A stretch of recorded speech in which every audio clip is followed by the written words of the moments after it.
ஓம் ஸ்ரீ குருபியோ நமக.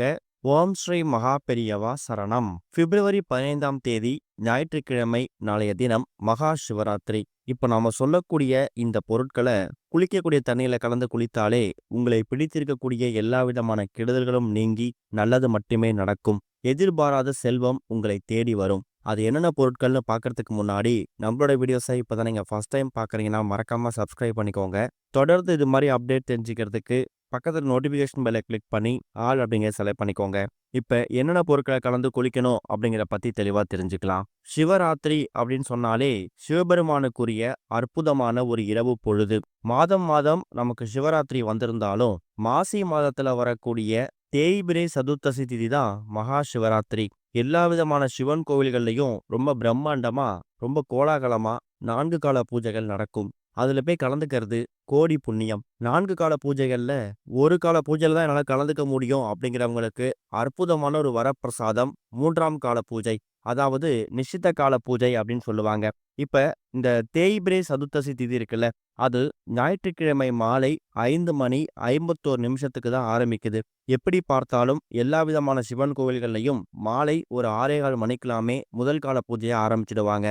ஒரு கால பூஜையும் சுமார் 3 மணி நேரம் நடக்கும். இதுல இந்த 3ஆம் கால பூஜை அப்படிங்கிறது நள்ளிரவு 12 மணில இருந்து அதிகாலை 3 மணி வரைக்கும் நடக்கும். அதுல போய் கலந்துக்கிட்டு நாம சிவபெருமானை வணங்கும் போது நமக்கு வேண்டிய வரங்கள் கிடைக்குமாம். காரணம், பார்வதி தேவி சிவபெருமானை மகா சிவராத்திரி அன்னைக்கு இந்த 3ஆம் கால பூஜைன்னு அழைக்கப்படக்கூடிய நிஷித்த கால பூஜையில கலந்துக்கிட்டு தான் அவங்களோட வேண்டிய வரங்களை வாங்கியிருக்காங்களாம். மகா சிவராத்திரிக்கு என்ன மாதிரி வழிபாடு பண்றது?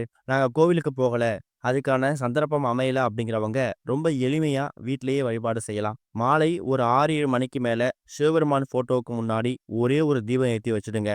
அந்த தீபம் மறுநாள் திங்கட்கிழமை அதிகாலை ஒரு 6-7 மணி வரைக்கும் எரியிற மாதிரி, தொடர்ந்து எரியிற மாதிரி அந்த தீபத்தை நீங்க பாதுகாத்துக்கிட்டே வரணும். அந்த மாதிரி நேரங்கள்ல இரவு முழுக்க கண் விழிக்கும் போது சிவ மந்திரங்களை, சிவநாமங்களை உச்சரிக்கலாம். மகா சிவராத்திரி அன்னைக்கு கண் விழிக்கணும் அப்படிங்கிறதுக்காக டிவி பார்க்கறது, மொபைல் போன் யூஸ் பண்றது, இதனால எந்த விதமான பலனும் ஏற்பட போறது கிடையாது. மகா சிவராத்திரி அன்னைக்கு கண் விழிக்கும் போது சிவநாமங்களை உச்சரிக்கும் போது அந்த சிவபெருமானோட கடாட்சம் உங்க குடும்பத்துக்கே வந்து சேரும். ஒருவேளை முடிஞ்சா அந்த 3ஆம் கால பூஜையில மட்டுமாவது கலந்துக்கிறதுக்கு முயற்சி பண்ணுங்க. இந்த வருஷம் மகா சிவராத்திரி வந்திருக்கக்கூடிய ஞாயிற்றுக்கிழமை இருக்குல்ல, அன்றைக்கு மட்டும் நமக்கு விசேஷம் கிடையாது. அதுக்கு முந்தைய நாளும், அதுக்கு பிந்தைய நாளும், அதுக்கு பின் வரக்கூடிய நாளும் நமக்கு விசேஷம்தான். எப்படின்னு பார்த்தீங்கன்னா, ஞாயிற்றுக்கிழமை மாலை 6 மணிக்கு மேல மகா சிவராத்திரி ஆரம்பிச்சிடும். அதுக்கு முந்தைய நாள் சனிக்கிழமை சனி மகா பிரதோஷம். அதுக்கு அடுத்ததா வரக்கூடிய திங்கட்கிழமை சோமவாரம். அதுவும் சிவபெருமான் வழிபாட்டுக்கு ரொம்ப உகந்தது. எப்படி பார்த்தாலும் சிவபக்தர்களுக்கு சனி, ஞாயிறு, திங்கள் இந்த 3 நாட்களுமே திருவிழா மாதிரி தான். வாழ்க்கையில எதை தொட்டாலும் தோல்வியாகவே இருக்கு. சுப காரிய தடைகள் வீட்டுல அதிகமா இருக்கு. எந்த காரியத்தை தொட்டாலும் அதுல தோல்விதான் கிடைக்குது அப்படிங்கிறவங்க இந்த 3 நாட்கள் இன்னைக்கு ஆரம்பிக்கக்கூடிய சனி மகா பிரதோஷத்துல இருந்தே திங்கட்கிழமை வரைக்கும் தொடர்ந்து முழு பக்தியோட நீங்க சிவபெருமானை வணங்கி பாருங்க. கண்டிப்பா நீங்க வேண்டின வரம் இந்த 3 நாள்ல கிடைக்கும். இது போக எந்த ஒரு விரத நாள், விசேஷ நாள் வந்திருந்தாலும் அன்றைய தினம் நாம தூங்கி எழுந்ததுக்கு பிறகு செய்யக்கூடிய முதல் வேலை குளிக்கிறது தான். அப்படி குளிக்கக்கூடிய விஷயத்துல இருந்தே நீங்க தெய்வீக சம்பந்தப்பட்ட விஷயங்களை பண்ணும்போது அந்த நாள் ரொம்ப சிறப்பான நாளாக அமையும். அதுக்கு இந்த மகா சிவராத்திரியும் விதிவிலக்கு கிடையாது. இப்ப மற்ற திதிகள்லாம் காலை நேரத்துல ஆரம்பிச்சிடும். அதனால தூங்கி எழுந்ததுக்கு பிறகு குளிக்கக்கூடிய தண்ணீர்ல இந்த பொருட்களை கலந்து குளிச்சுட்டு அதுக்கப்புறம் விரதத்தை ஆரம்பிக்கலாம்னு சொல்லலாம். ஆனா மகா சிவராத்திரியை பொறுத்த வரைக்கும் மாலை 6 மணிக்கு தான் அந்த தேய்பிரை சதுர்த்தசி திதியே பிறக்குது. அப்ப நான் ஞாயிற்றுக்கிழமை காலையில இந்த பொருட்களை கலந்து குளிச்சா அதுக்கான புண்ணியம் சேருமா, அதுக்கான பலன் கிடைக்குமா அப்படின்னு கேட்டீங்கன்னா அதுக்கும் ஒரு வழி இருக்கு. ஞாயிற்றுக்கிழமை நாளைய தினம் காலையில நீங்க எப்போதும் போல குளிச்சிடலாம். மாலை ஒருவேளை வீட்டுல பூஜை பண்ண போறீங்க அப்படின்னா இந்த பொருட்களை கலந்து குளிச்சுட்டு அதுக்கப்புறம் வீட்டுல பூஜை பண்ணுங்க. அப்படி ஒருவேளை மாலை ஒரு 6-7 மணிக்கு மேல கோவிலுக்கு போக போறோம், விடிய விடிய கண் விழித்து மகா சிவராத்திரிக்கு விரதம் இருக்க போறோம் அப்படிங்கிறவங்க இந்த பொருட்களை கலந்து குளிச்சுட்டு வீட்டுல சாமி கும்பிட்டுட்டு அதுக்கப்புறம் தாராளமா நீங்க கோவிலுக்கு போகலாம். எப்படி பார்த்தாலும் மாலை நேரத்துல ஒரு 5-6 மணிக்கு மேல குளிக்கிற மாதிரி பார்த்துக்கோங்க.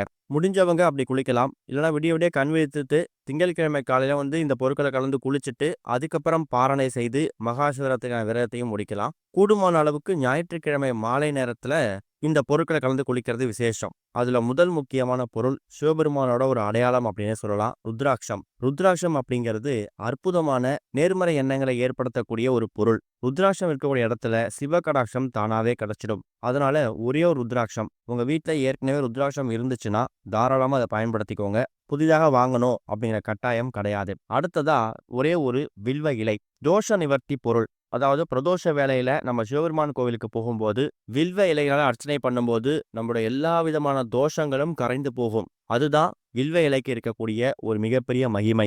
அடுத்ததா ஒரே ஒரு துண்டு ஏலக்காய். பணவசியம், ஜனவசியம் இந்த இரண்டுத்துக்கும் பயன்படுத்தக்கூடிய அற்புதமான தாந்திரிக பொருள் ஏலக்காய். எல்லா விதமான செல்வங்களையும் உங்ககிட்ட கொண்டு வந்து சேர்த்துடும். அடுத்ததா ஒரே ஒரு துண்டு கிராம்பு. கிராம்பு அப்படிங்கிறது காரியத்தடை நீக்கி வீட்டில் இருக்கக்கூடிய எந்த விதமான காரியத்தடையா இருந்தாலும் அதை நிவர்த்தி பண்ணக்கூடிய ஒரு பொருளா நம்ம இந்த கிராம்பை பயன்படுத்திக்கலாம். இப்ப மொத்தமா 4 பொருட்கள் சொல்லியிருக்கோம்ல, இந்த 4 பொருட்களையும் வீட்டில் இருக்கக்கூடிய எல்லா நபர்களும் குளிக்கக்கூடிய தண்ணீர்ல தனித்தனியா கலந்து அதுக்கப்புறம் தலைக்கு குளித்தாலும் சரி, இல்லனா சின்னதா ஒரு சொம்புல தண்ணீர் பிடித்து வைத்து அதுல இந்த ருத்ராட்சம், ஒரே ஒரு வில்வ இலை, ஒரே ஒரு துண்டு ஏலக்காய், கிராம்பு இந்த 4 பொருட்களையும் போட்டு அதை சிவபெருமான் பாதத்துல வச்சு எடுத்துட்டு குளிக்கக்கூடிய தண்ணீர்ல சாஸ்திரத்துக்கு இந்த தண்ணீரை கொஞ்சம் கொஞ்சமா கலந்துக்கிட்டாலும் சரி, அது உங்க விருப்பம்தான். ஆனா கொஞ்சமாவது இந்த எல்லா பொருட்களும் கலந்த தண்ணீர் நம்ம உடம்பு மேல படணும். குளிக்கும்போது ஓம் நமச்சிவாய வாழ்க வளமுடன் சொல்லிட்டே குளிக்கணும். அப்படி குளிக்கும்போது எல்லா விதமான கஷ்டங்களும் உங்களை விட்டு விலகி ஓடிடும்.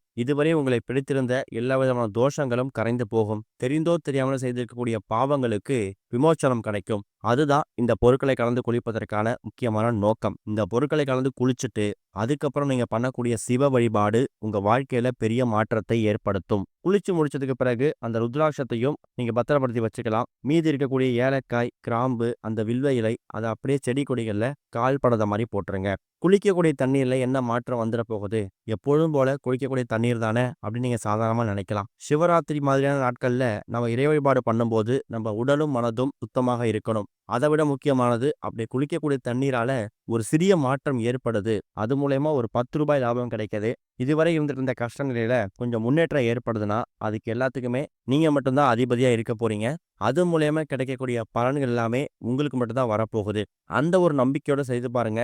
கண்டிப்பா நல்ல முன்னேற்றம் கிடைக்கும். முடிஞ்சா சிவராத்திரி அன்னைக்கு கோவிலுக்கு போகும்போது அங்கு வரக்கூடிய பக்தர்களுக்கு தயிர் சாதம், உண்டல், அப்படி இல்லைன்னா நீர்மோர், பானகம் இது மாதிரி ஏதாவது ஒரு பொருட்களை நீங்க கையால கொடுக்கலாம். எப்படி பார்த்தாலும் சிவன் கோயில்ல குறைந்தது ஒரு 500 பக்தர்கள் இருந்து பல்லாயிரக்கணக்கான பக்தர்கள் வருவாங்க. நீங்க எல்லாருக்குமே கொடுக்கணும் அப்படிங்கிற கட்டாயம் கிடையாது. உங்களால முடிஞ்சது உங்க சக்திக்கு ஒரு 5 லெவல்லாம் கொடுக்க முடியுமா? தாராளமா கொடுக்கலாம். சிவன் கோவில்ல மகா சிவராத்திரி அன்னைக்கு போயிட்டு சேவை செய்யறதும் உங்க குடும்பத்துக்கான எல்லா விதமான கெடுதல்களையும் நீக்கிடுமா. சிவன் கோவில்ல என்ன வேலை இருந்தாலும் சரி, பலனை எதிர்பார்க்காம செஞ்சுட்டு வாங்க.